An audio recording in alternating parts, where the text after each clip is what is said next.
Well, welcome back, everybody. It's the homie JP Green, aka Mr. Mo Better. And as I always say, you can find me on Instagram or Twitter as such. This is the Get Back Show. We're back from about a 2.5-month hiatus. Shout out to my man Jedi, like finding long lost family. Just happened to come down, call him to set somebody else up, and came down here, and we wound up back down in the space, man. It's a beautiful space we're overlooking. As you can see, we can see Thanksgiving Square. It is a sunny day outside. It's a sunny Saturday. It's going to be several sunny Saturdays for the next 12 days. We're going to average about 99 degrees. So I will tell you, make sure you stay hydrated for all them thirsty folks out there, as people like to say nowadays. Thirsty, yes. It feels good to be back, man. It feels good to be back on air. We changed the format up a little bit. We were just audio at the beginning. Now we got some visuals. So make sure you check us out each and every weekend. We'll be on an IP address somewhere near you. Just make sure you tune in. Follow us on Instagram, Facebook, Twitter as the Get Back Show. So I have a few guests in the studio with me, but just to get started, the season has always been about entrepreneurship, and the premise and purpose for the season is Entrepreneur-Centric. So I do have a panel of entrepreneurs that I know. A couple have been on the show previously, and then we have some new faces. I'm going to give you a chance to meet those guys in just a second. I just want to make sure that everybody knows, if you want to download the podcast, you can go anywhere that you would listen to a podcast. The previous episodes, go check them out, download them, share them, subscribe and like. We have much more stuff coming. Also, if you want to follow me, I'm hosting open mics now. So if you want to follow me, please follow me on Instagram, Facebook, or Twitter. You can even go hit my LinkedIn page. When I get to know you well enough, I'll tell you my real name. And then from there, man, it's just the movement. We're just building the movement. And the reason for the Get Back Show is to get back to the basics. And it's just talking about having conversations around business and having conversations across industries. And we just want to be a conduit of information for people to realize their purpose and help them get to a point where they can live out their dreams and monetize it, make money from doing it. So without further ado, let's get to introducing our guest. And who wants to start first? Let's let the newbies go first. Ladies first. Well, hello. My name is Jasmine. You can follow me on Instagram at j.nicole with two E's. I model, I act, I get into real estate. I'm also a current student in college right now, but I'm excited to be here. So thanks for having me on the show today. Anytime. What are you majoring in? I am majoring in business management with a focus on project management. Okay. Yes. You gonna get that PMP cert? I don't know yet. I wanna get my broker's license. Like that's the main goal. Focus. Yeah, that's the main focus. Okay. Hey, what up? It's your big homie, Mr. E, producer, executive producer, and director for the Triple D movie. Been involved in music for quite some time now. Been producing names such as Big Chief, all the way up to E40, Yo Gotti, Silk, Jagged Edge. The list go on. And as well, you can find me on social media, Mr. E Diddy, like P Diddy, MISTAE Diddy, Mr. E Diddy. I don't be on my Twitter a lot, but you can find me on Twitter on Mr. _E, MISTA_E. And just happy to be here with y'all, man. Just kicking it and rolling out with y'all. Cool, man. We're glad to have you. Man, E go way back, man. This dude, but I knew he's always been about his business, so I knew it wasn't going to be long before he was doing his thing, man. So I appreciate you even taking the time and coming out and hanging out with me, fam. Salute. Yeah, who we got over here? My name is Chris P. I'm with Cosign Magazine. I'm the editor-in-chief, former radio guy. If hopefully no one remembers my radio time, but when was your radio time? I actually used to work with Jedi once upon a time. Okay. Gotcha. And kind of chronic entrepreneur. Just anything I can get my hands on, anywhere I can get some money. Legitimately. Legitimate. Emphasize legitimately. I'm on it. What's your statement? What's your disclaimer? You know what? I was thinking that's probably not the best thing to put out into the world. So I'm keeping that to myself. But Okay. As like I said, man, it's good to have them. We're missing somebody right now, the birthday boy, the birthday guy. But it was my fault. I was late on giving him the info to get down here. So we're waiting on AC3 ENT Herschel Coop himself. He'll be here in a little bit and dropping some knowledge. He's always dropping dimes when he comes on the show, man. So one of the first things I want to get into when we talk about entrepreneurship, the first thing is I happened to be out last night and with the scholarship committee. I'm not going to say their names. The scholarship committee. Yeah, they know. Did y'all get in trouble? Did we get in trouble? No, we didn't get in trouble. I think I kept them from getting in trouble. I'm the newest member of the scholarship committee, but I'm not paying for scholarships. I'll give you some knowledge or something, but I ain't paying for scholarships. I think I just figured it out. Yeah. There you go. Yeah, because at first I was like, what is this committee? Yeah, the scholarship committee. That's what we're going to call it. Well, send them my way. I need some college. So we were just, okay, I got you then. I got you then. You know, D'Angelo got a song called Sugar Daddy now. So, man, I just had an opportunity to talk to one of the young ladies where we were at. She wants to start her own photography business.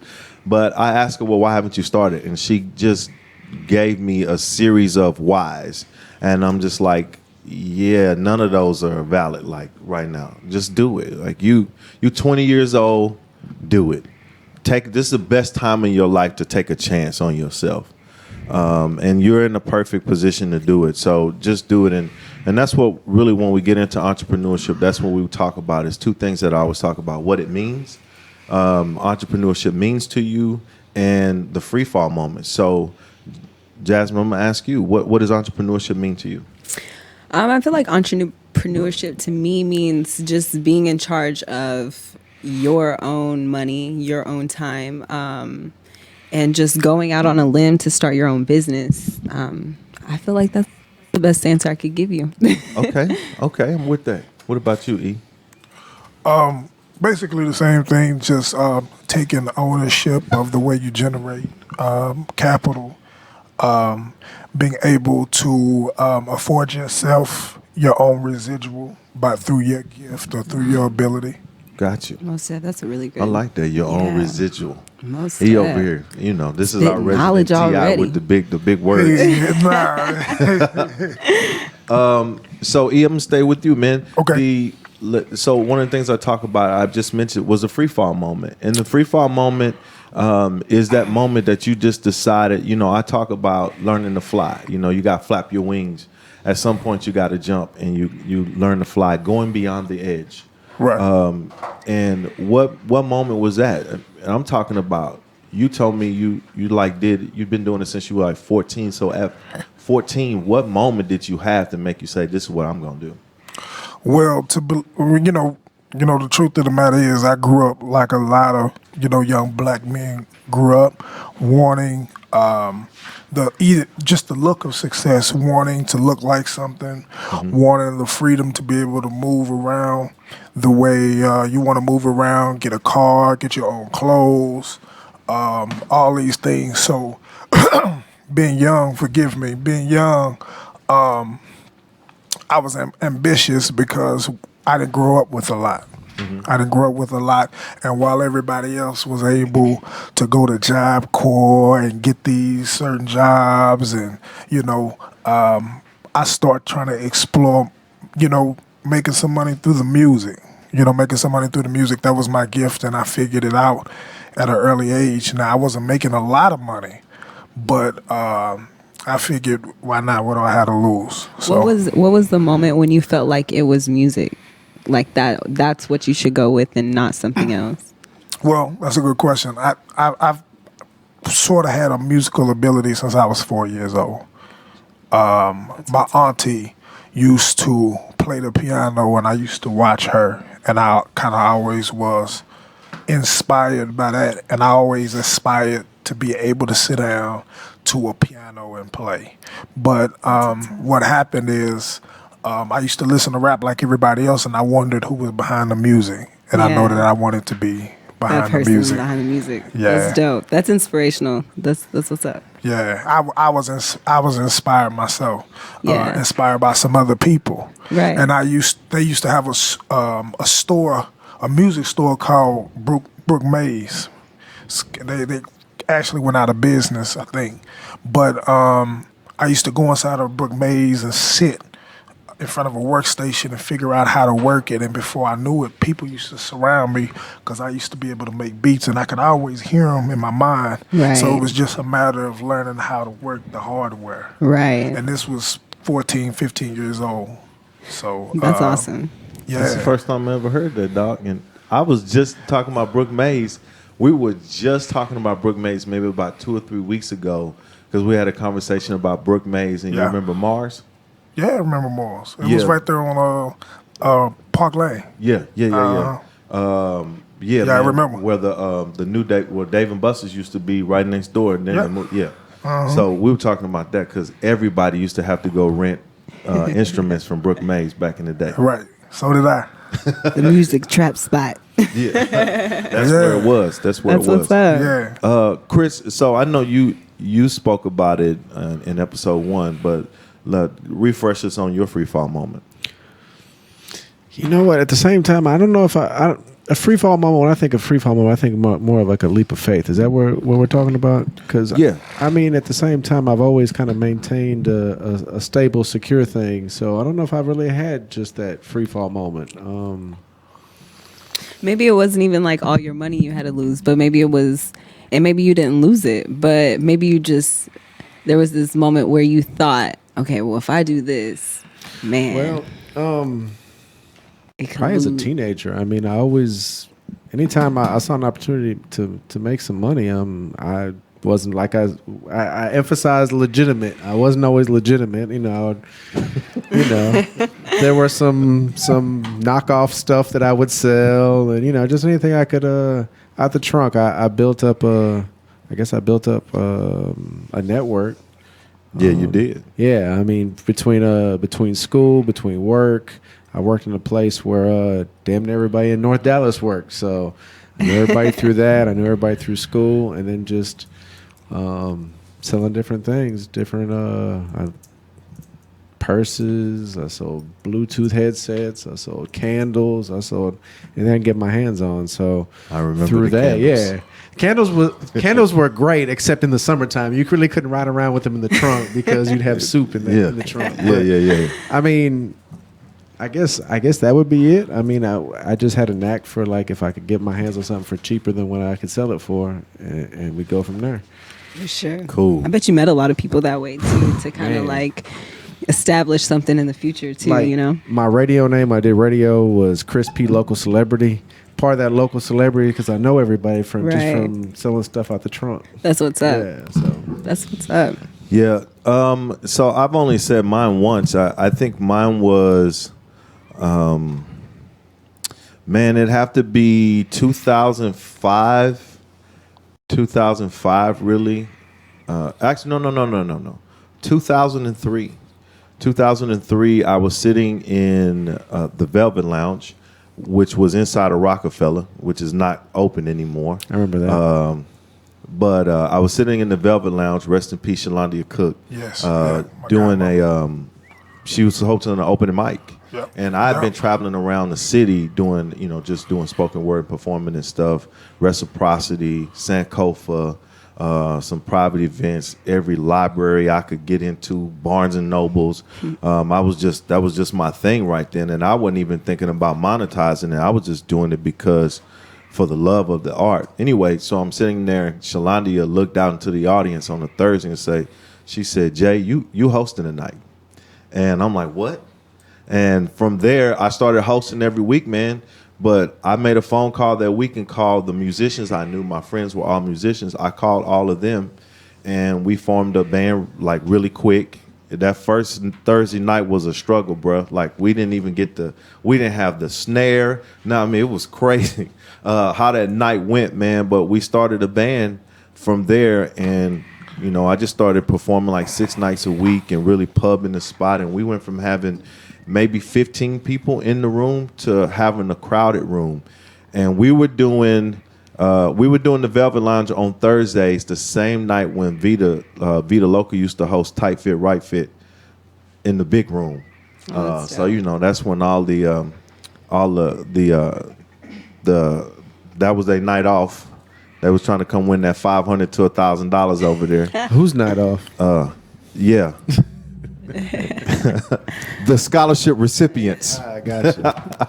It was Back to their that night scholarship off. committee. Here we go. Yeah. So, man, we would just go over there and we would go grab the females because we knew if we could go grab the females, the dudes would follow, and just to get them in the room. And we would get them over there on breaks, man, and like that's how we built up our following.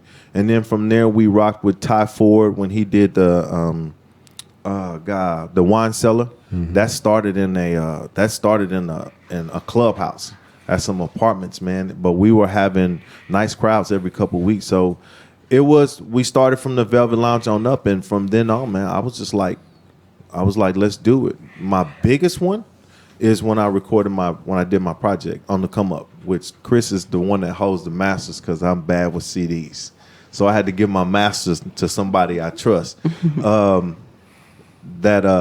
just decided I wanted to, music was, I had the opportunity to do it. And the cats, we were making music, but we weren't putting nothing out. And I'm like, this is ridiculous. So I got to work that project from beginning to end. I talked about that before, and that was kind of like my second free fall moment. Just, I think as an entrepreneur, if it's in you that you have that initial fear of what ifs and all of those things, but it's to see it come to pass and maturation, to see it evolve and develop is that thing that keeps driving you beyond that fear. And Most you like, definitely. let's flap these wings. And it's interesting to hear that you had 2 free fall moments, because I can relate to that. I feel like I've had 2, and I'm only like about to turn 24. So I know that I have so many other free fall moments that I'm going to have to hit. And I think with being an entrepreneur, you have to be fearless. You have to be willing to take that step and sacrifice everything, because at the end of the day, your entrepreneurship is going to be your everything. Your Yes. business, that's your baby that you're going to put your everything into. Yes. Man, and I like that because we had some ladies on the Femtrepreneur episode, and they talked about how they felt like they were still free falling. Like they Yeah. were still, flapping their wings and learning how to fly and do Most it right. definitely. So it was like that free fall moment for them was forever. Well, one of our other special guests walked in, and we're going to get to him in just a minute after we hear this quick song from Patrick Page. It's called Voodoo.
It's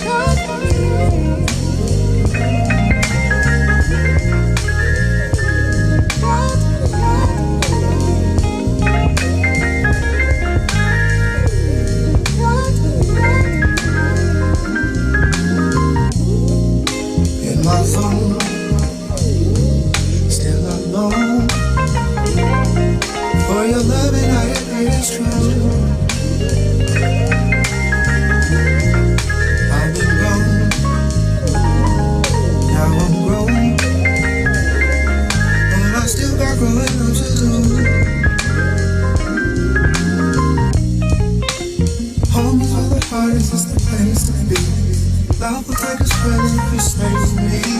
My heart is with you, but I'm thinking dangerously.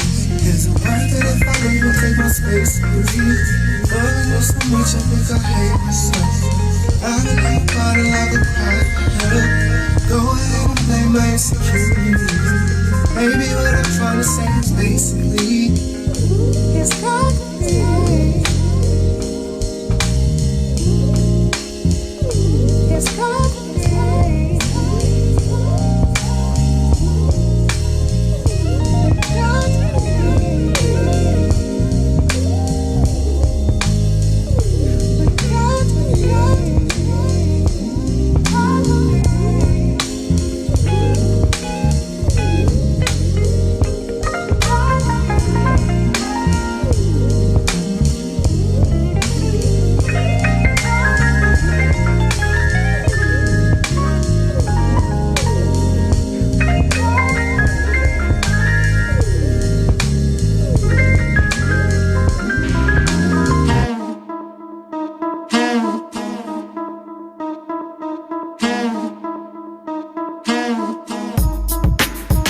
And we're back. Once again, this is the Get Back Show. This episode we have is episode 5. It's The Hustle Don't Stop. And I got some people around me that have their hands in multiple things. And so that's why we call it The Hustle Don't Stop.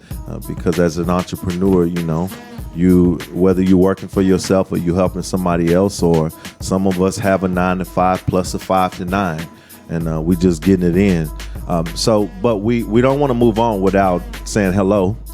We just had a guest arrive, Mr. Herschel Cooper, HC3 Entertainment, the birthday guy. I said entertainment right. I messed up. It's Enterprises. I messed that up. Yeah. Well, he's an enterprise that's full of entertainment. There we go. Let me fix that. So Hersh, just to jump you right in, man, we've been talking about entrepreneurship for a few months now. You've been on the show previously, but just to recap, the first 2 questions are, what does entrepreneurship mean to you? And what was your freefall moment?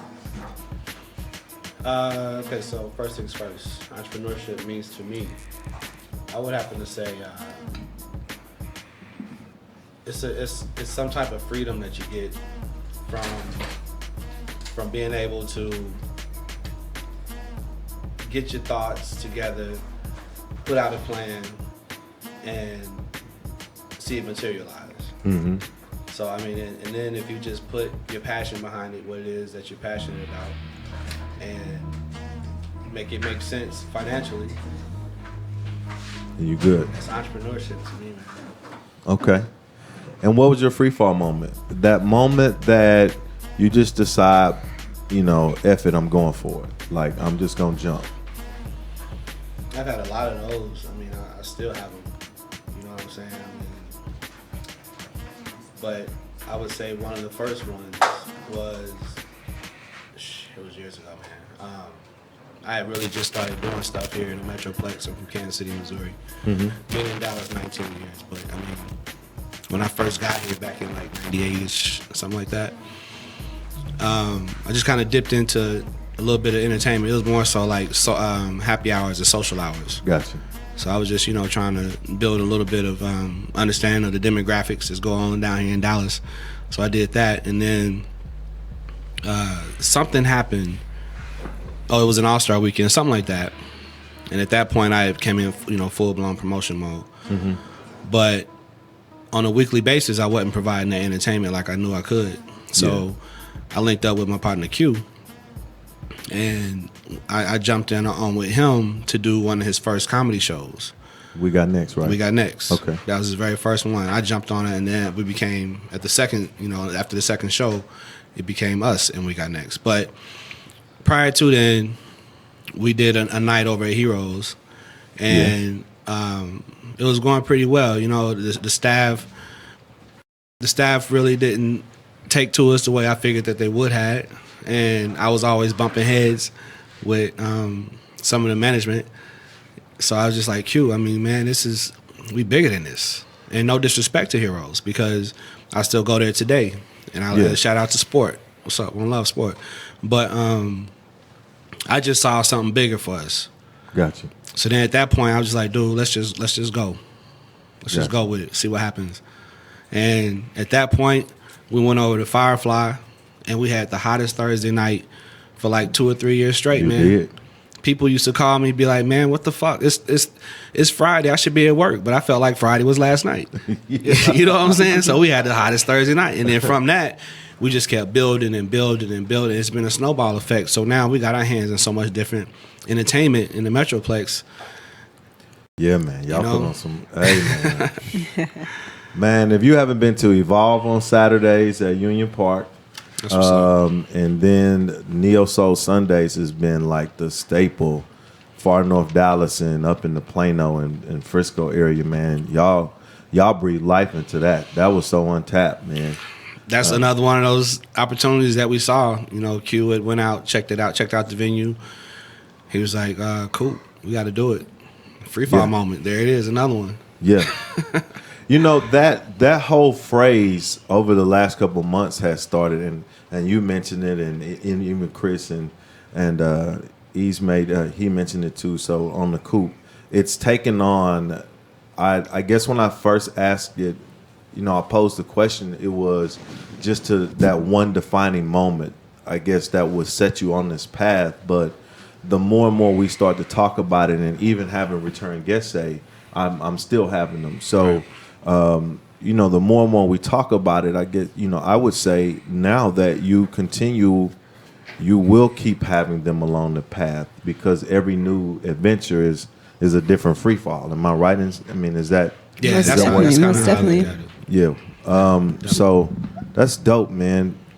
So this particular episode, though, we really just, I wanted to get into, I was just thinking about some things over the last few weeks, and just how would we come back, and when I titled it, I came up with the concept, the hustle don't stop, just because I knew a couple people, and I wish I could have gotten. Benny does tickets, so tickets to all. If you want to hit him up, tickets2all.com. Benny is a real good dude, Benny Daniels. And Benny's been all over the world selling tickets, man. And the stories he tells just about delivering tickets to people is crazy. But to different events and stuff all over the world. But he does other stuff too. And it's afforded him the opportunity to travel the world, to see things that people normally wouldn't get a chance to see in their lifetime. And so that's really what led me to the Hustle Don't Stop, because he's always got his hands in something different. But it's always something progressive, something emerging, something like that. He really keeps his ear to the ground. So that's what really got me into it. And then also just knowing over time that people, we talk about having multiple revenue streams. And that's where we're about to get into right now is I'll pose a question to the group. How important is it to have multiple revenue streams, and then just expound on, you know, what type of different revenue streams that, you know, how would you find those things? What do you do once you get into them? How do you use that to your advantage? How do you leverage those revenue streams, and, you know, the benefit of it? So whoever wants to pick it up first and go with it. I would like to hear the older cat's perspective on this first, because I want to ask questions. I have a lot of questions.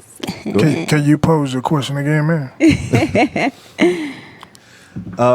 Just talk about the importance of having multiple revenue streams as an entrepreneur. Oh, okay. That's the basis of it. Well, I mean, whenever any business in the history of businesses, any business, nothing is guaranteed, and things are up and down. So you have to have a plan B and a plan C. And when you have multiple, it gives you the ability to juggle capital. You know, when something is up, when something is down, you got something that's up.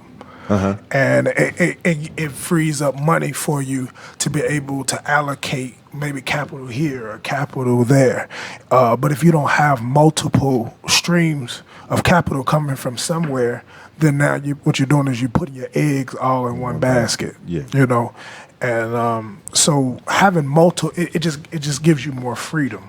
And it gives you the ability to still stay afloat when things that are unpredictable happens when it comes to your business. I think it's very important to have multiple streams of income. I mean, even if you're not an entrepreneur, if you're somebody that don't own a business, at some point you should have more than one stream of revenue coming in.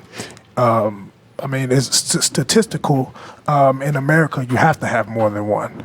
So do you try to, like, as an entrepreneur, do you try to have your streams of income come from, like, you're a producer, so do you have it, like, coming from the entertainment business instead of kind of being so spread out into other industries? I mean, it just depends on what you're good at. For I sure. mean, at the very end of the day, the money that's printed for music is no different than the money that's printed for having a convenience store.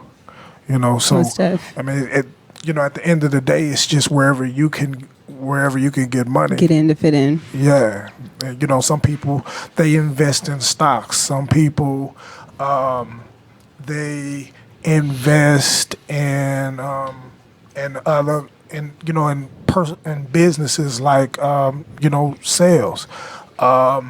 Some people they gamble. Some people. I mean, but at the end of the day, somehow, some way, you have to have a plan B for if you're making money one way, and just in the event that it falls through, you got to be able to pull money from something else. Right, redirect that energy. Oh yeah. For sure. So you said it just depends on what you're good at, but I mean, do you? So not just in that specific thing that, like, so multiple revenue streams of income. Just to break it down, people may hear it also as passive income. Yeah, I mean, and let me digress. Not necessarily what you're good at, but just whatever you decide to do. Because you don't necessarily have to be good at something to apply yourself and make it work. How many streams of income of revenue do you think? What do you think the number is? Is there a magic number just to have where you can be efficient? Do you think that, like, there's always a threshold, right? So, well, hold on real quick, JP. So it's been printed in, like, magazines and people's books that in order to become a millionaire, you have to have at least minimum seven streams of income. I mean, that's been just, like, talked about for years and years. You know what I'm saying? So if you want to put a number on it, I mean, put the 7 on there. 7. But I think more or less you can't really put a number on it because it's more about your passion, how much ever energy you can put into different things that you see that money, that cash flow coming in.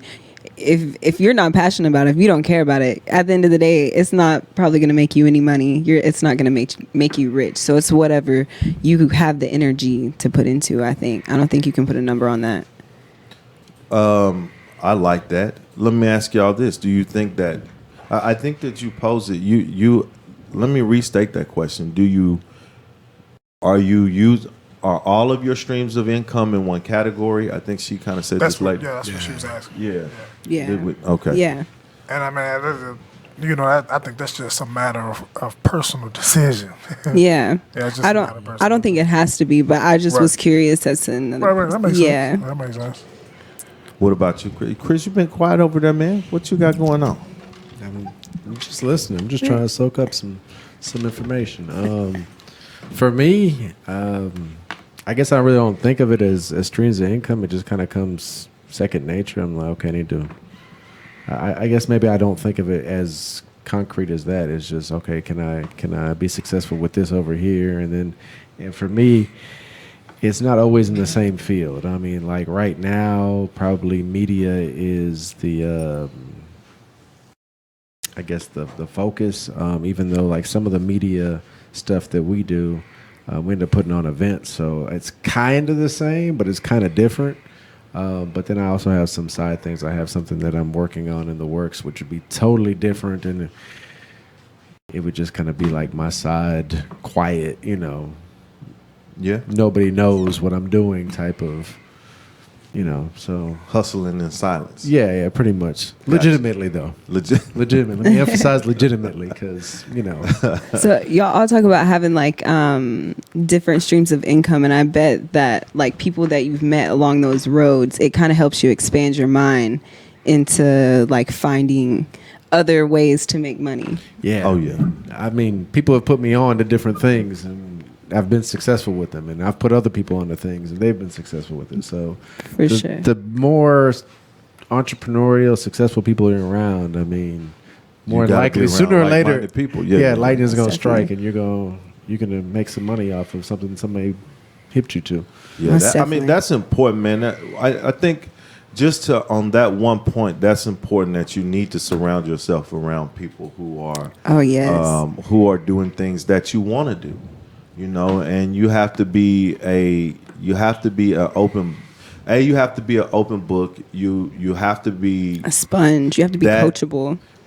Yes, that's what I was about to say. I mean, you have to be coachable. You have to personal accountability, and then allow people to hold you accountable in your circle. I think yes. a lot of where there's no accountabilities, there's no leadership, and as an entrepreneur, you are going to whether you at some point you're going to have a staff.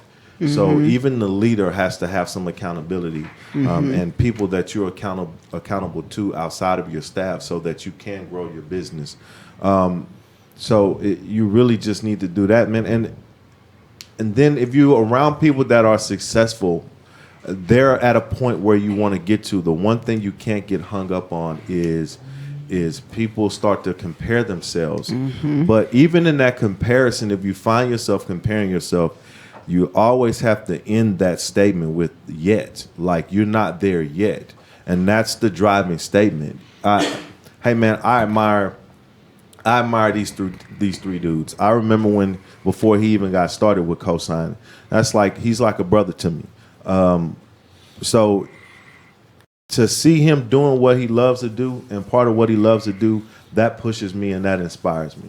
You know, he told me something when I first started the show. He's like, man, you know, I want to see you make it. So whatever I can do, Right. I want to see you. You want to see you do this. So that's inspiring to me. But also seeing the moves that he and KG are making with Cosign is like, sure. to be associated with these cats, that means I gotta be up on my, you know what I'm saying, up on my grind and on my hustle, because I don't want somebody, I don't want to be the cat in the group that everybody's like, yeah, y'all straight with your boy.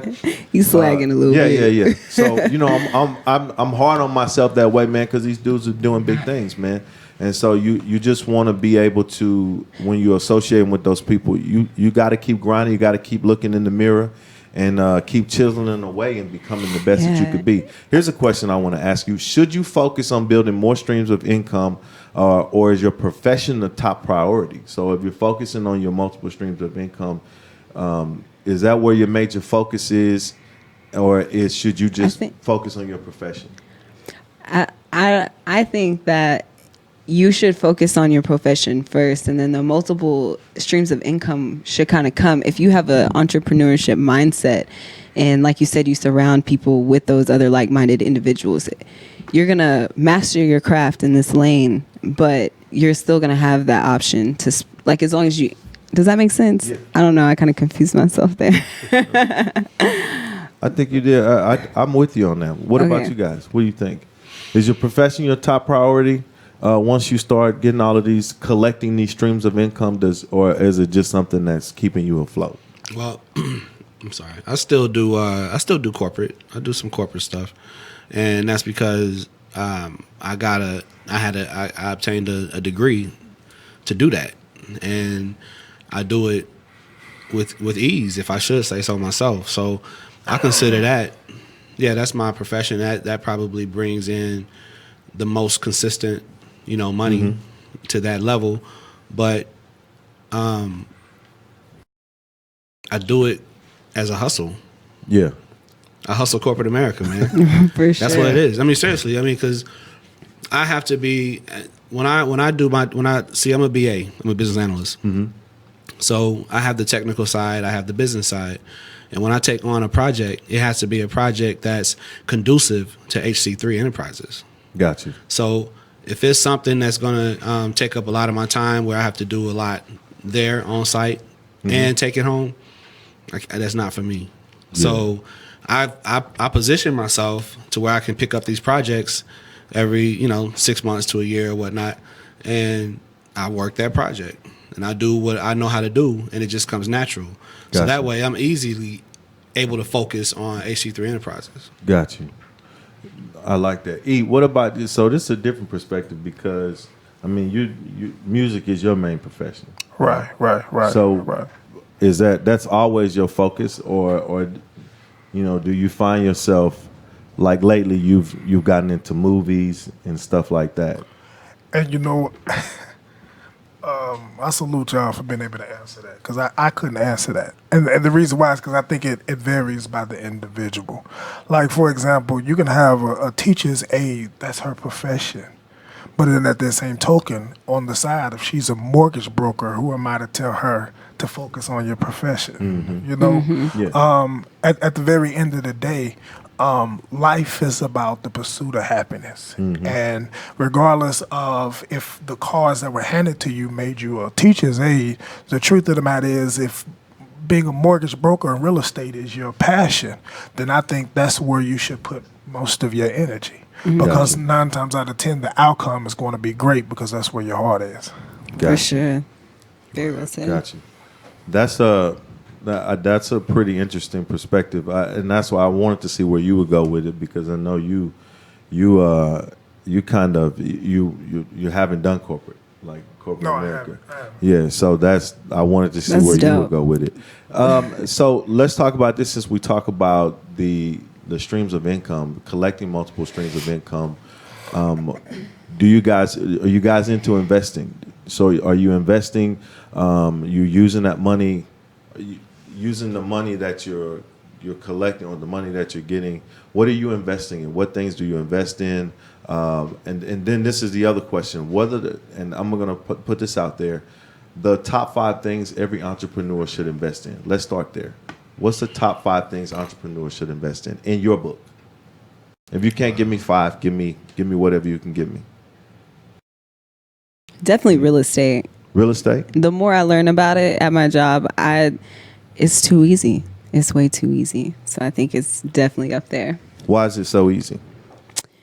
Because at the end of the day, you don't always have to have money to buy property. There's ways to get loans and to owner finance things and just get your hands dipped in there so you can make the residual to actually buy big. It's definitely a building block type of income stream.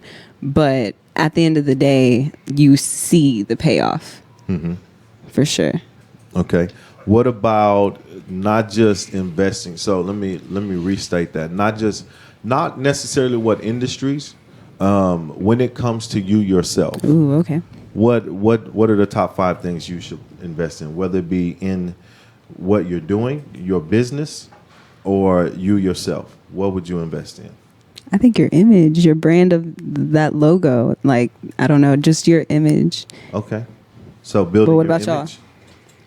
What about you, Coop?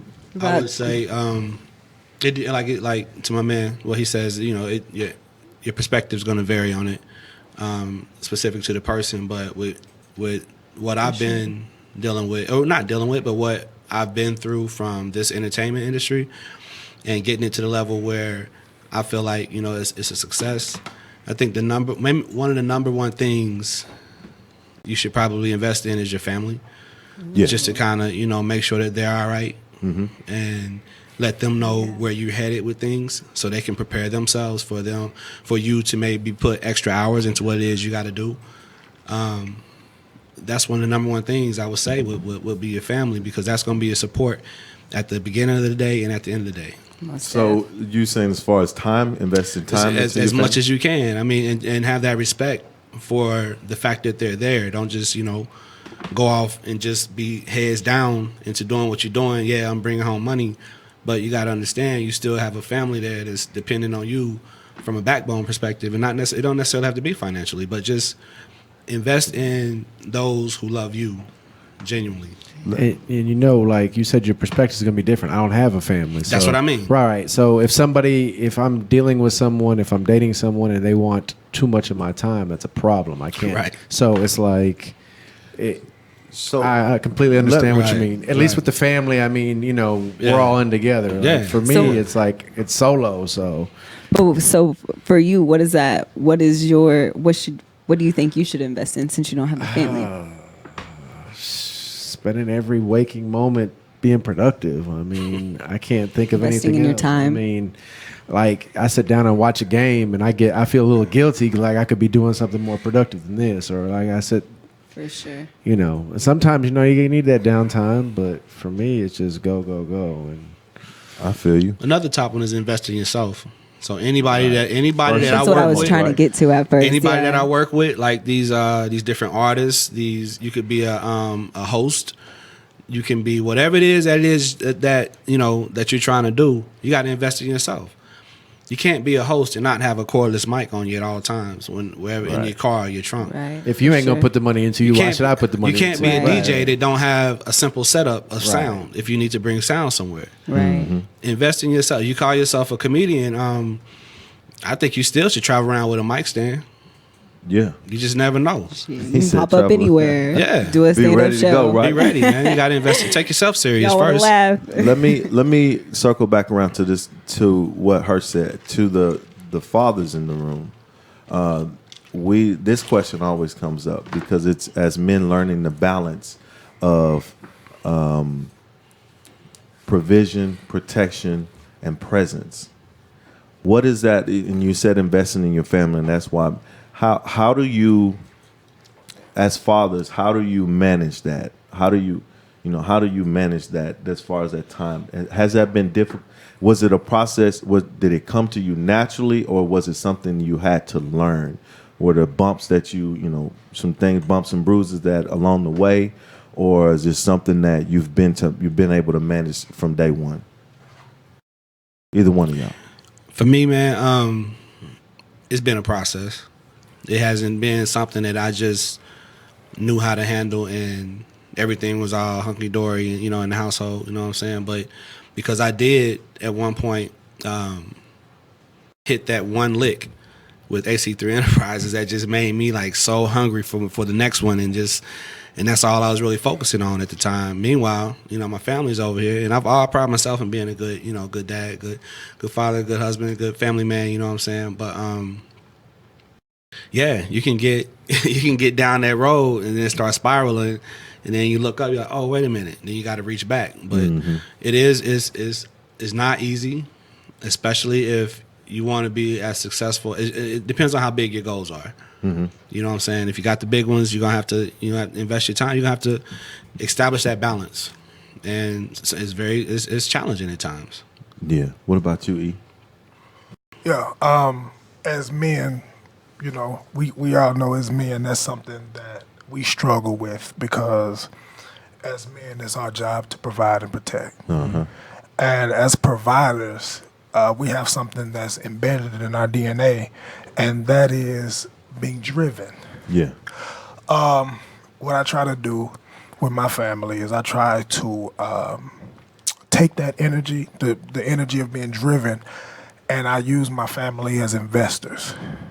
And I say, Gotcha. baby, this is what I need you to do. Baby, I got all girls, I got all daughters, and I tell them this is what I need you to do. I need you to be a partner. I need you to be a business partner. And the way you invest is you invest your patience with daddy, and you invest your belief in daddy. And you see the vision the way daddy see the vision, that if daddy can go out and do what he need to do, I think we'll all be okay. And y'all are my partners, so I can't do it without y'all. Gotcha. And so you make your family part of the vision, and you get them to see the vision vividly so they understand exactly what they invested in. Gotcha. Right.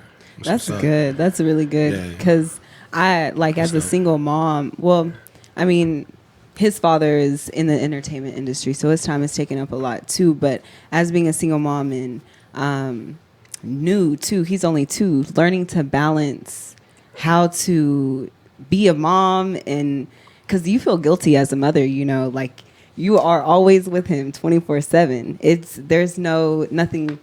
I can't just go and be away. I don't feel correct doing that. So it's been hard learning that balance, not to feel guilty and still invest time in myself and what my dreams are and what I want to do, but not feeling bad for not being there to see him grow, to see him do things. Yeah. That's it's definitely, man. I've dealt with the whole like the guilty, feeling guilty part, and then it's been a process for me too. But and then having a son, like I know Hirsch has a son. I was about to say a little boy. That's a grown man. But man, I admire you because you and your son, man, y'all kick it, and I see you pouring into him. But that's been a process for me too, like just trying to get them to partner up like that and get them to understand. Because I really, honestly, my goal is I don't want my kids to have to work for anybody. And it's not because I want to provide it for them. I want to be able to give them the avenue if they say they want to get into entrepreneurship or start their own business. And I tell them all the time, it's the best time for you to try to be an entrepreneur as a teenager because, you know, you can risk it all. Right. You can risk it all. Got Because nothing 9 to times lose out of yet. 10, it's us that are, you know, bail we're you footing the out. bill and helping you with the capital and stuff like that. So Right. it's your best time to risk it all. We're going to take a quick break, get lost in Paris a little bit with Tom Meach. This is one of this guy right here is so smooth, man. And we'll be back in just a minute.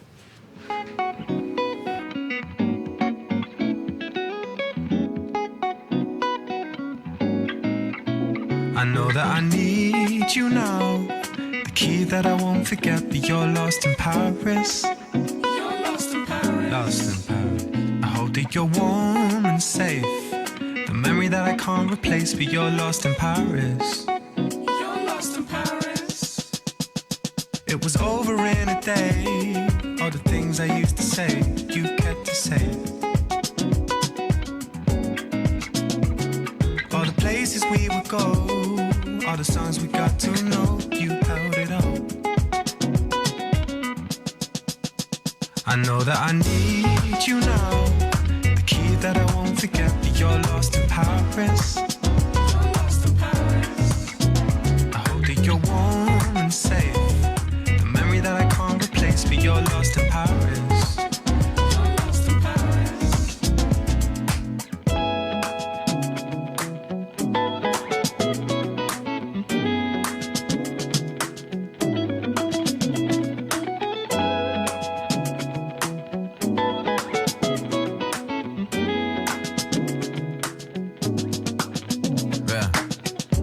Young, all in love in a lost place. Goddamn, got me running around in a rat race. Say grace, but I fell in love with a small waist. Let me start, yeah, right, yeah, bang, shot me in my heart and it hurt case. She's so fly like a dove, that's a dove face. Don't know where she at now, but this ain't her birthplace. Tom, don't tell her, but it's first for I know birthday. that I need you now.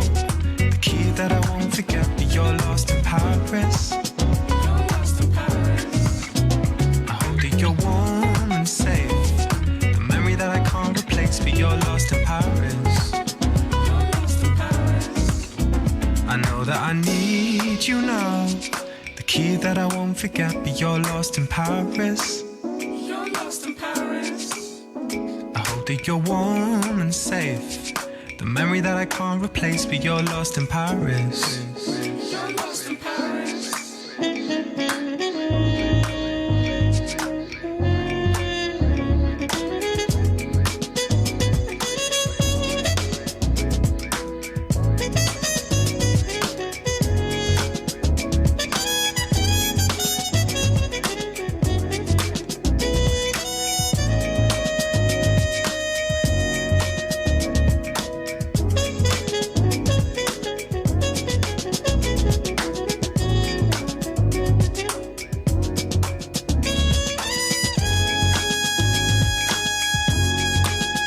I know that I need you now. The key that I won't forget, but you're lost in Paris. You're lost in Paris. I hope that you're warm and safe. The memory that I can't replace, but you're lost in Paris.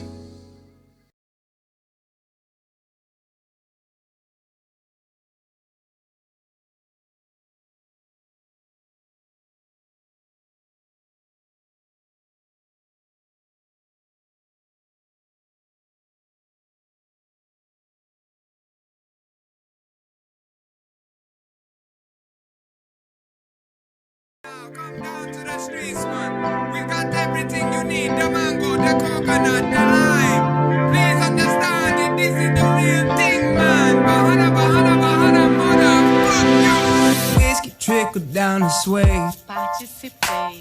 Close my tab and hit your place. Stumble through the swivel gates. Dap your doorman on the way. Golden elevator ways. $3 while it elevates. 40 stories up in space. 40 stories up in space. But I'm fiending for your energy. Snap out it when I'm sober. You used to be my lovely. Them lovely days is over. Oh, oh, oh. Red love, hungover Sunday love. Come over, no stay love.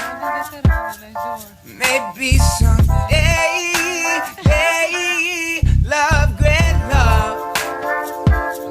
Come over, no stay love. Hungover Sunday love. Maybe someday, hey. Sliding through your marble floors. Risky business, judgment warped. Solace in your innermost. But it's all the same. Dang, ask me why I'm always high. Roll it before I answer why. You say that it's time I go. Flying 40 stories down below. But I'm fiending for your energy. Snap out it when I'm sober. You used to be my lovely. Them lovely days is over. Oh, oh, oh. Red love, hungover Sunday love. Come over, no stay love. Maybe someday, hey, love, great love. Come over, no stay love. Hungover Sunday love. Maybe someday, hey, hey, hey. Said the sun to get dim lit to wind hit. Hey, hey. Quick to howl and it blows.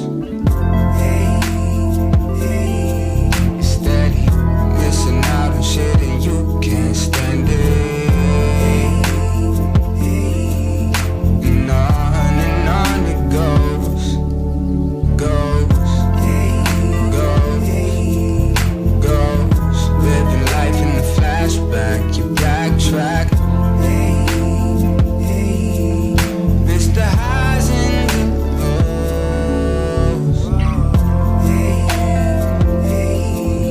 Oh, check the weather when your head did damage. And it's all the same thing. Barricaded in your palisades. Running out of time, so you should know. Cop this one way out to Mexico. Cause you compress my soul and call it love, girl. Girl, girl, girl, baby. Alright, what's next? And we're back. Once again, it's the Get Back Show, and this is the Hustle Don't Stop edition of the Get Back Show.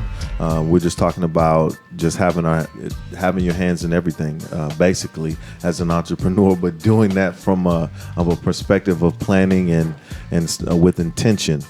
So I just went and grabbed somebody earlier that I just met, Jody. And Jody, tell us a little bit about yourself. My name is Jody MacArthur. I like long walks. I'm just playing. I'm just a small business owner, I guess I would say. I'm the owner of Elevator Relief. It's a beautiful building that we're in right now, a co-working space geared towards creatives. So I just kind of gave co-working a direction. Okay. Basically. What you do other stuff too, man, right? Well, a little bit. I'm I guess a master delegator. I do production. How you doing, my bad? I took your seat. I do production, creative direction as far as like photo shoots. I'm pretty much like a creative director for that, just period for this business. I don't know. I do a little bit of everything. I don't even know where to start. Like I manage photographers, videographers, models. I do creative casting, branding, marketing. You are goals right now. Yeah, it's a lot of stuff. So I try to make this just a one-stop shop for everything that you need. So when you come in, from logo design down to making your website, down to having an event, it's all in one place. And that's all right here, Elevator Relief. All right here. That's dope. That's dope. So let me ask you this: what does entrepreneurship mean to you? Entrepreneurship.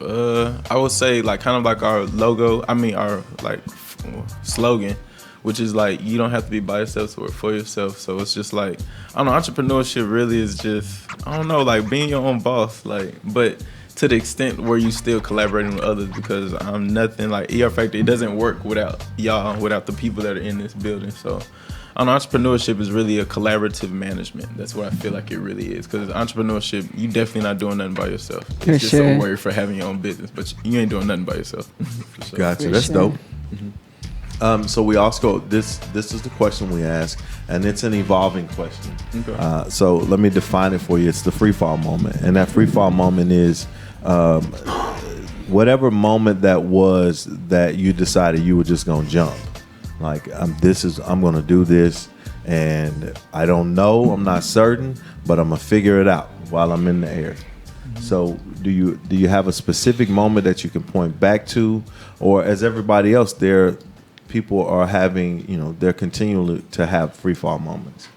I didn't have a lot of free fall moments. Can you tell us about one? Let's start with.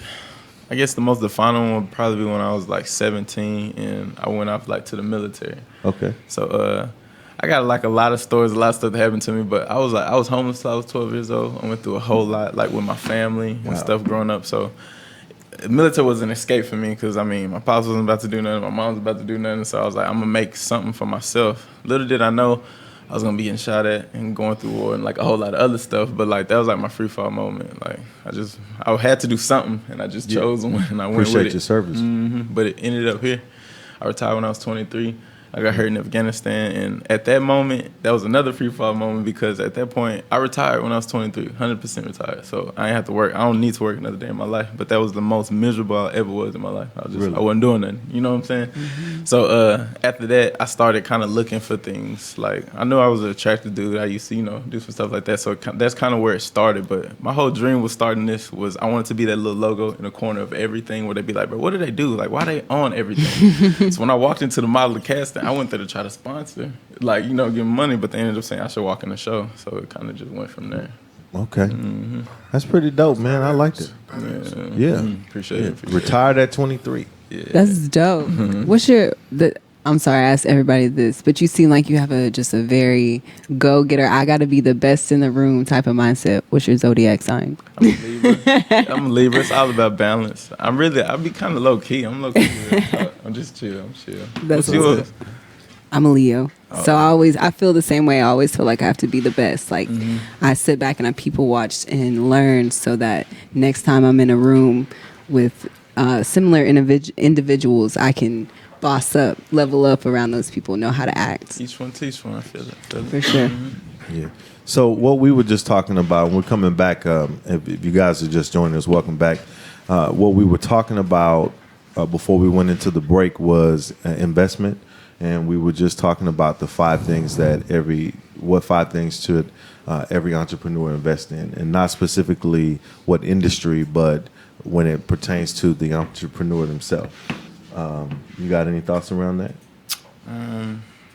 Mutual funds.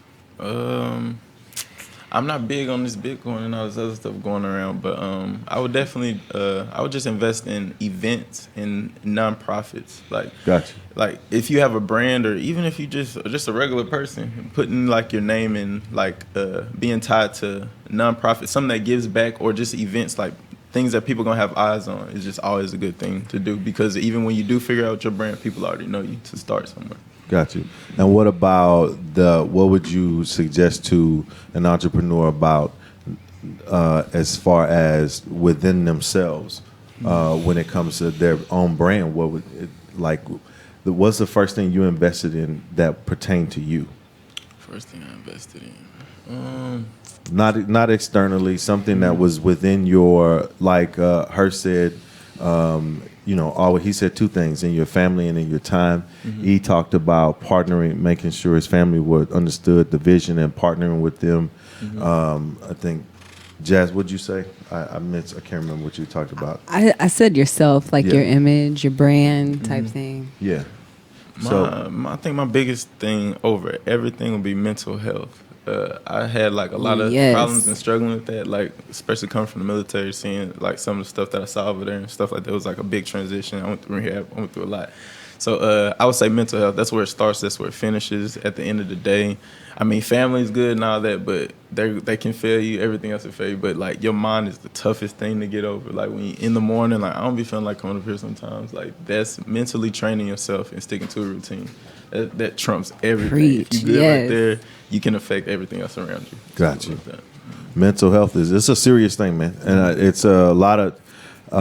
There's a lot of conversation around that period itself, outside of just what we're talking about pertaining to just having that get up and go juice. You know what I mean?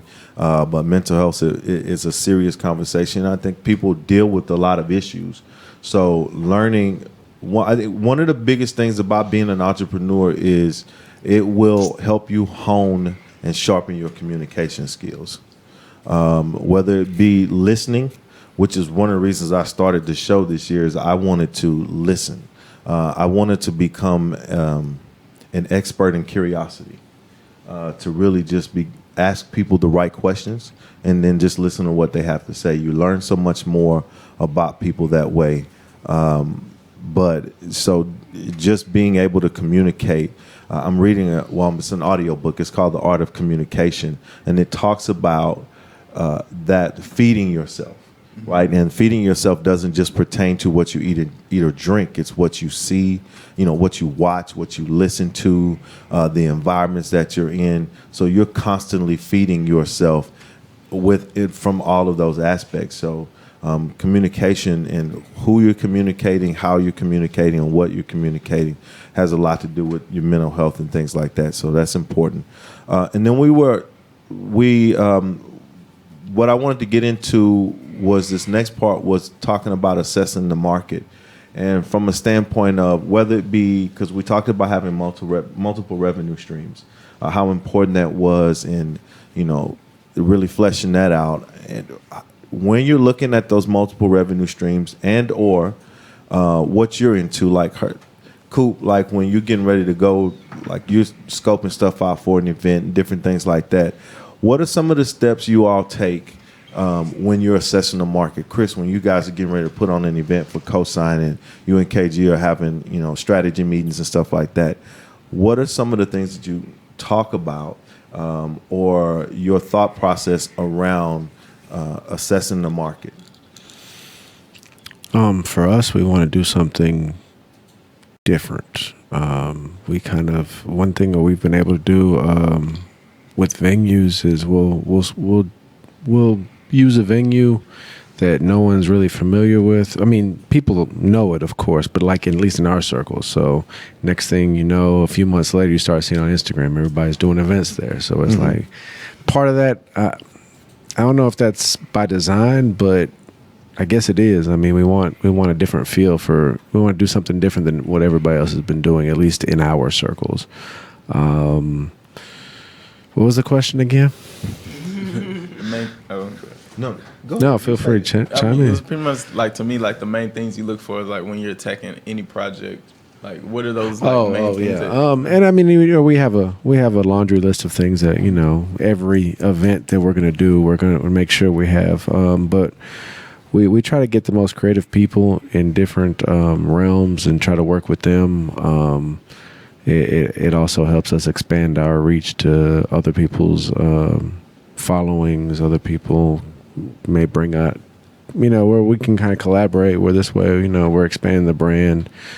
For both parties, it's mutually beneficial. Yeah. I know. Like, one of the first things that I kind of like get into is, number one, like the people that I'm going to have involved there. So it starts with that. So you start off with your influencers and or just people that are going to be involved, artists. And I try to like look at the people that are actually consuming their products. You got to look actually into their following. I got people on social media that look at that, but they look at their actual following, like how old are they, their demographic, and then it kind of starts from there. And you got to kind of you got to get on the internet and just go off and like kind of see what they're into. Like, you got to see not exactly what the influencer cares about, but what the people following them care about. For sure. It kind of goes from there.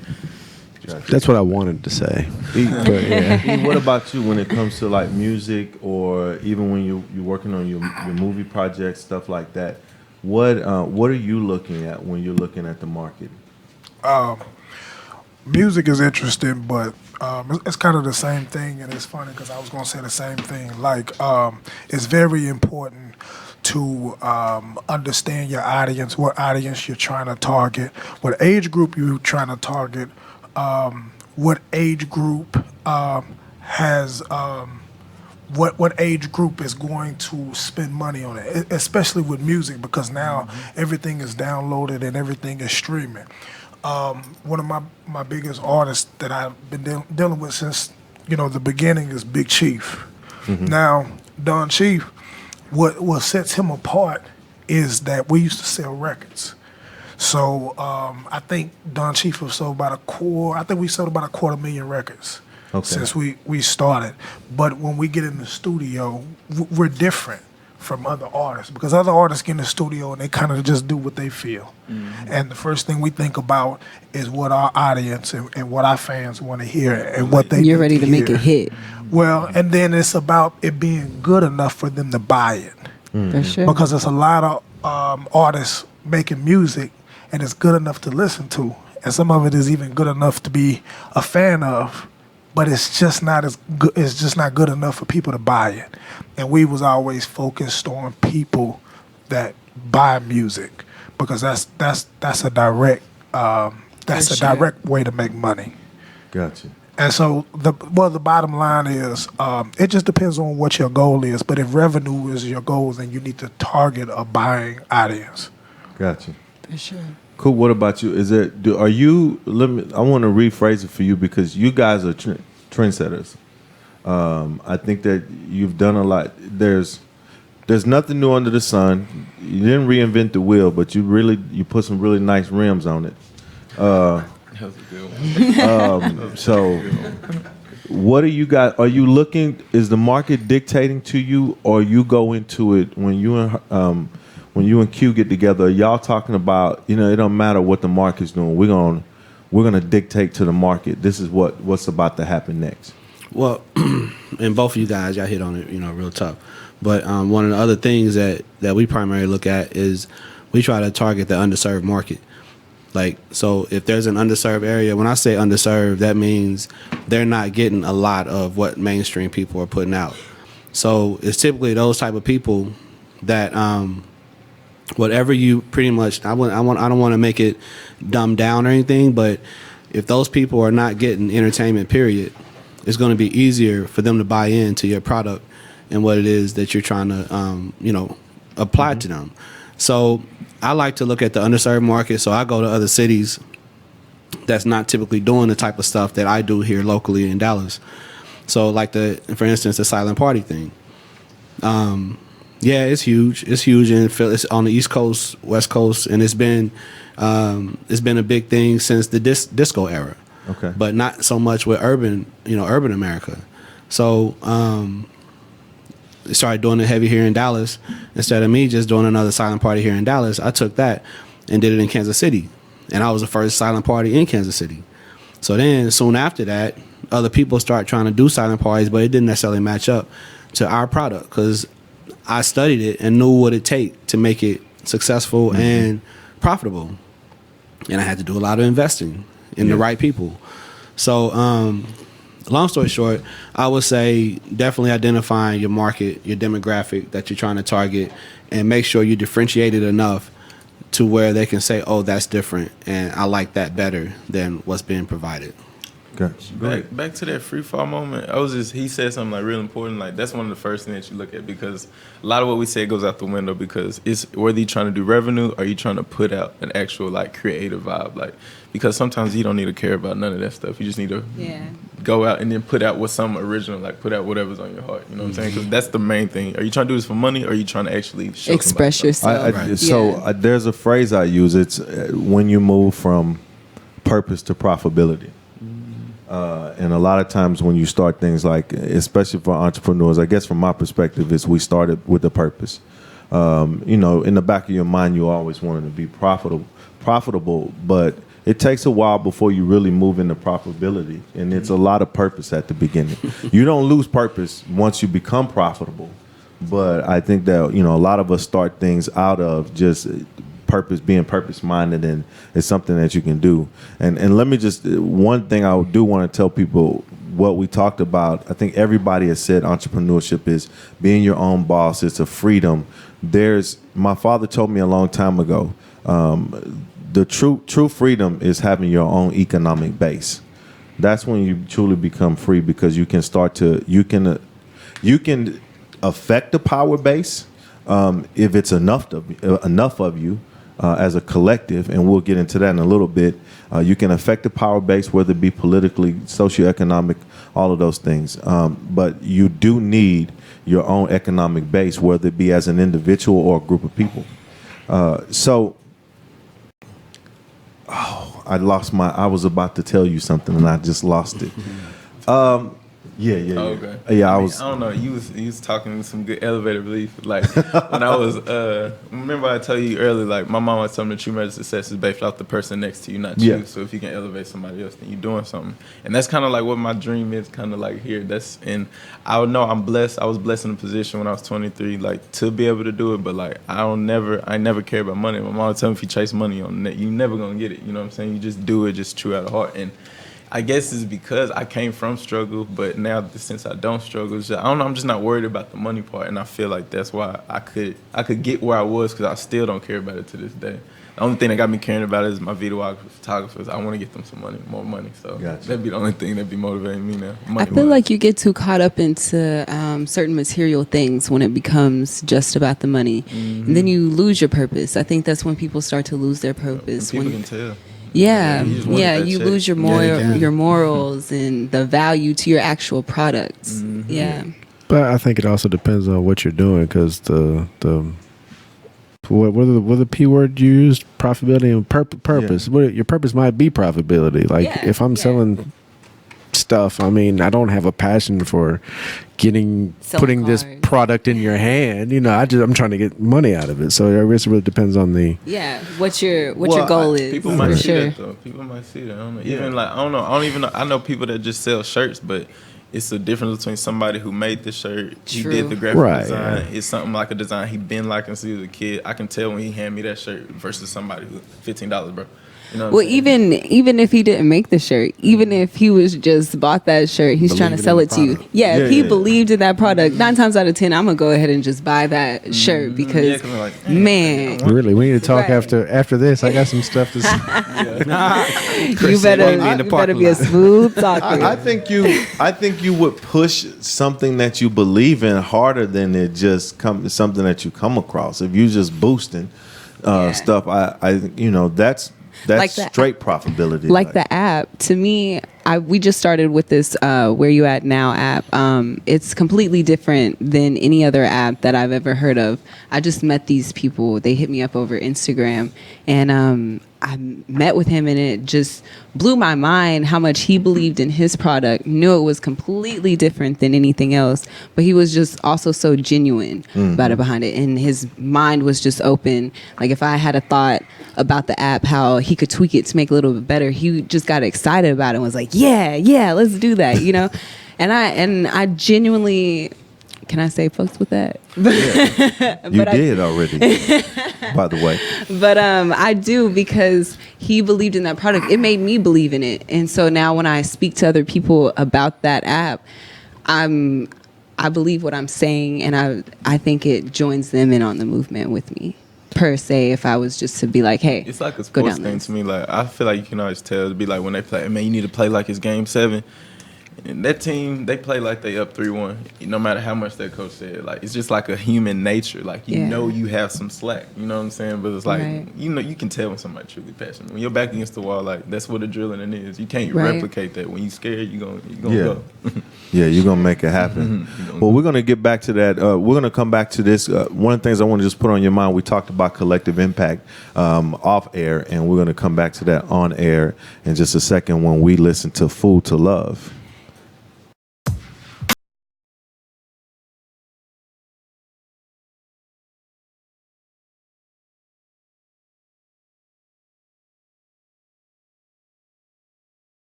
And we're back. Welcome to my block. The Give Back Show. we're down here, man. We're downtown Dallas. It's nice outside. We're getting into the last part of the show. I deal with people who got busy lives, man. So they give me the they let me into their lives for a couple hours whenever I can get a hold of them. So I try to respect their time. So just know that when you're dealing with other people who are entrepreneurs themselves, you need to respect their time like you want people to respect yours. So we're back, and we were just talking about assessing the market. And one of the things is Jody has brought up a couple times, and he's been hitting right on it, basically, when he talks about his vision for elevated relief. And one of the things I wanted to talk about was collective impact. And I feel like that's so important to the entrepreneurial community. So I'll read the definition. It's when a problem is beyond the capacity of one organization alone to solve, collaboration between organizations is necessary for the achievement of complex objectives. This is known as collective impact. And I think we've touched on it a little bit, especially when you said it's nothing that you said it's entrepreneurship is a collaborative management. Yeah, collaborative management. Go into that just a little bit more. Well, as far as collaborative management, so my big thing is like a true person who's like in like the CEO level, they know what they don't know. My big thing is I stay in my lane. And people be talking, saying I was a big stuff. I'm like, bro, I don't know what you're talking about. Like, that's just me. I'm not one to like try to do that. So like, I think about like elevator leaf in the ER factory, which is the elevator leaf factory, like as a cog, like in a machine. So, you know, you have different cogs, and it's like, if you got one missing, it just don't work. So it's literally, you need everything to make it go. Like, without my videographer, photographer, like I'm nothing. This place isn't nothing without everybody around it. So it's just like, I don't know, picking up that slack, collaborative management. Like when you come with me, like when I say web design, app development, I am not doing your web design and app development. His name is Mario Easy. I might help him with the graphic design and some of the layout or the creative direction of it or how the customer wants it. But I'm not the one putting in them codes. Like that is not me. Right. That's literally the meaning of collaborative management. And that true collaborative management means when somebody comes to me, I can say, yes, I can do that. Even though I'm not the one doing it, I'm the face of that, and I know that I can do that. Like, stealing, or saying, taking credit is just when saying, yeah, I can do that. And you don't have any type of relationship with this person, but we're actually closely working together. It's collaborative. It's about that communication thing you talk about. I communicate with him, because I ain't going to say I can do it, and then it makes me look crazy and him. So Yeah. Sure. So, and I'm going to throw this over to you, Harshad. This particular part of it is, well, the whole thing about collective impact. I thought about you and Q, and then I thought about Cosign too. Yeah. When I started just digging into this, and we talked about partnerships on episode 2, on the We Own the Night episode, and I asked you about that partnership with Q that you guys have developed, and it's not even like a partnership. Y'all are friends, man. Y'all brothers, man. Yeah. So that's real tight. Can you speak on that? Not just necessarily you guys' partnerships, but what it means, how collective impact affects, like how Q is doing comedy, because he's always, I see him reaching out to cats on, and I wish I could have got him. Q, you could have Skyped in. I know you're in Florida. Next time we'll get you. And can you speak to that some? Yeah, so pretty much with Jody, right? Yeah, Jody. Mm-hmm. What he was saying, I mean, piggyback on that, that's the primary like backbone of a successful business owner, is you have to surround yourself with people who have specialties that you're not familiar with. That's gonna, that impacts your business and the direction that you want to take it. So, I mean, even in business school, that's one of the first things they was teaching, was like, you don't know everything. Even though you might understand it, I might understand accounting. I took enough of it in school to understand it, but I'm not going to be my own accountant. I'm going to hire somebody else to do, contract that out to someone else to do that.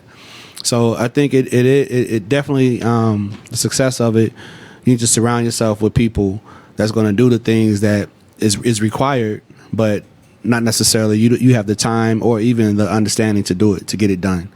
So with me and Q's partnership, I'm a promoter, and I know entertainment, and Q is an entertainer first, and then he's a promoter second.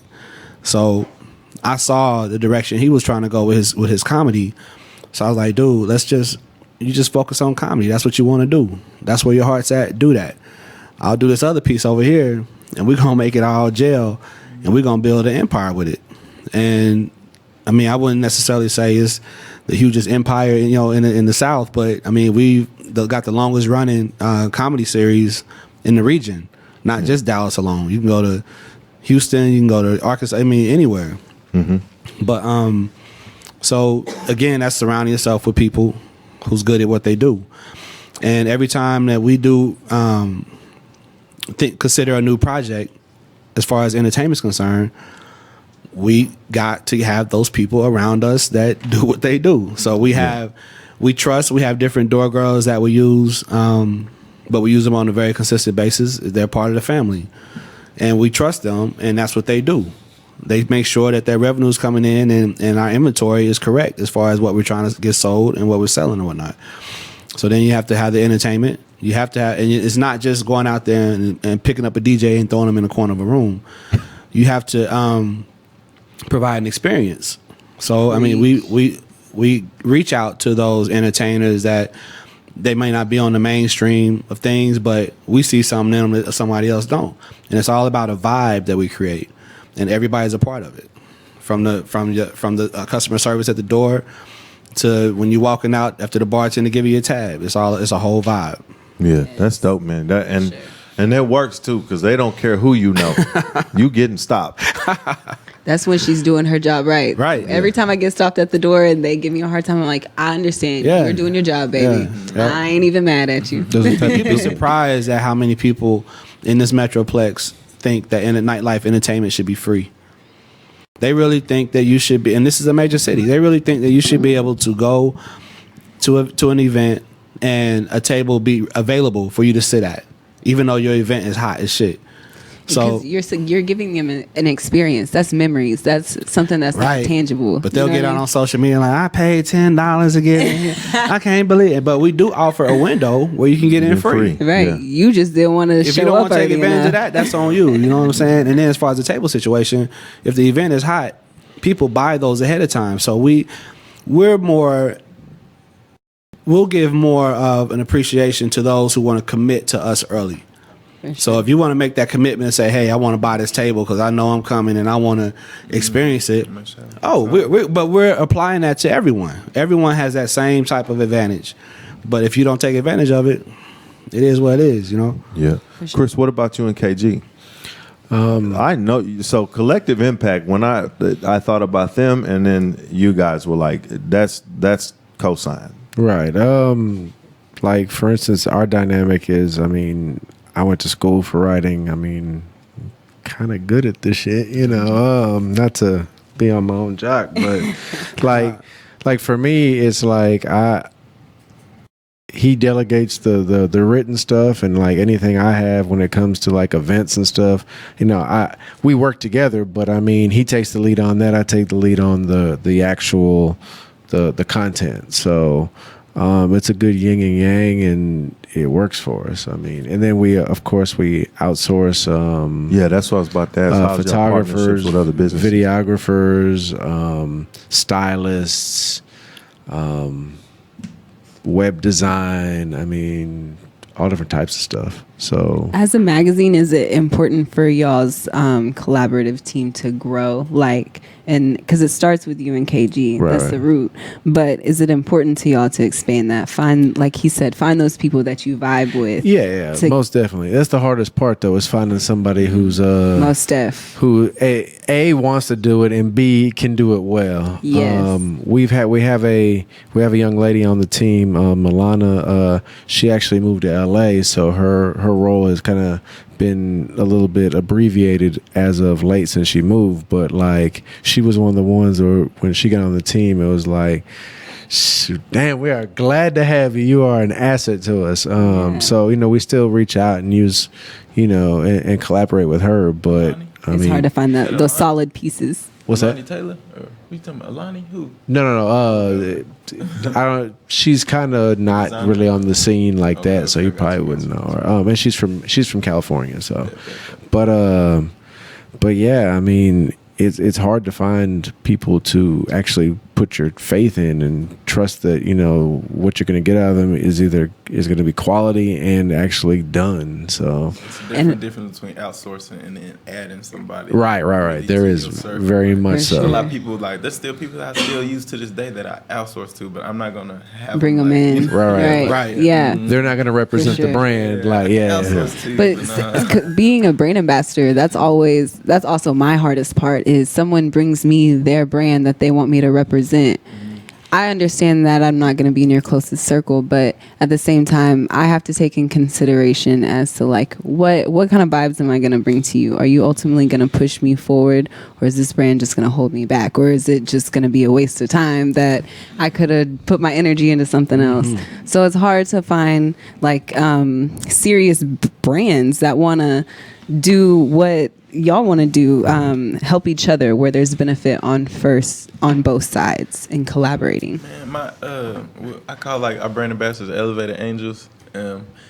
It's really been hard for me to actually stick on like with some like brand ambassadors, and what's so crazy is because of how much I have to offer. But it's good because it's weeding out who's about it and got the entrepreneur thing. Exactly. They're thinking like, okay, we'll close at doing that, but it's about a whole lot more than that. Like there's a lot of opportunities you could do. Like, because my thing is when you come in, I know your beautiful face, but what's your relief? That's like I was talking like, what's your relief? So what do you enjoy? Like you might like that photography, you might like video art, you might like this, you might like running like actual business. Or what's your creative release? Like, and I only get you so far. Right, exactly. Yeah, and it's an important thing to have is that creative side, and that's been my biggest challenge in becoming an entrepreneur is to channel that one creative side of mine to put that passion into. It's so hard, especially me. I want to do everything. Like if I could just do everything in the world, I would.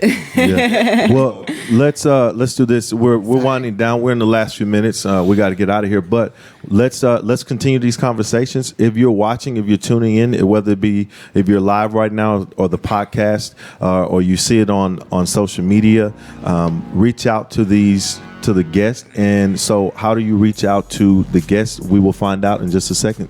Herschel, how do they find you? I'm at Instagram HC3ENT. Or on Facebook, HC3 Enterprises, Twitter, HC3 Enterprises.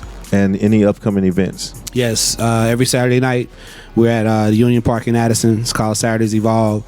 The night evolves from live entertainment, being jazz and soul, and then the DJ switches over to neo soul, and then after that the DJ switches over to hip hop and reggae, and it's a full blown party. So we're touching everybody who wants to hang out, and have a good time. That's every Saturday, and every Sunday we're at. It was called the Brixton. It's now undergoing new rebranding. It slips my mind what it is. I'm sorry, but it's the Brixton at the Shops of Legacy every Sunday. Vinyl. Yeah. It's called Vinyl. Yeah. So every Sunday we have a live band, DJ. The vibe is all soulful, neo soul.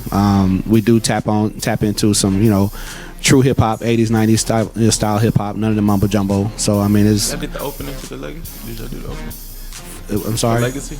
I mean, at the Legacy West. Yeah. Nah, we're on the old side, over there by Sambuca. Okay. The block from Sambuca every Sunday. And then also, I'm sorry, we got a comedy show. We're giving away $5,000 to the funniest comic from all around. So we have like 40 contestants from all around the United States, even a couple cross seas. They came over. But we're giving away $5,000 to the funniest. We got judges. Everything's legit. And this is every Sunday at Hyenas from 6. Doors open at 6. Show start at 7. And just come out and check out some of these comedians. Dope. Jody? My name is Jody McArthur. J. That's JODYMCARTHUR. That's me personally. But follow Elevated Relief, which is this beautiful place. The ER Factor is what this is called. If you're interested in being an entrepreneur, you got a startup, whether you want a private office to a desk, like we got you covered. Like he was saying, take that free fall and just do it. Like put that fire under your butt, have some rent to pay. You're gonna make something happen for your brand. For sure. Jasmine? For sure. First off, I want to tell everybody, go download the Where You At Now app. It's on the Android and the iPhone. WYA-now. It's like Snapchat for your location. So if you ever want to check up on your kids, see where they're at, but you don't want them to see where you're at, it's the perfect app for you. We also have a fight that we're going to be doing. It's going to be on national TV at the Garden Park. It's going to be outdoors, so come out, enjoy, have some drinks with your friends, your family, and just have a good time. It's a boxing fight. Yeah, so it'll be super dope.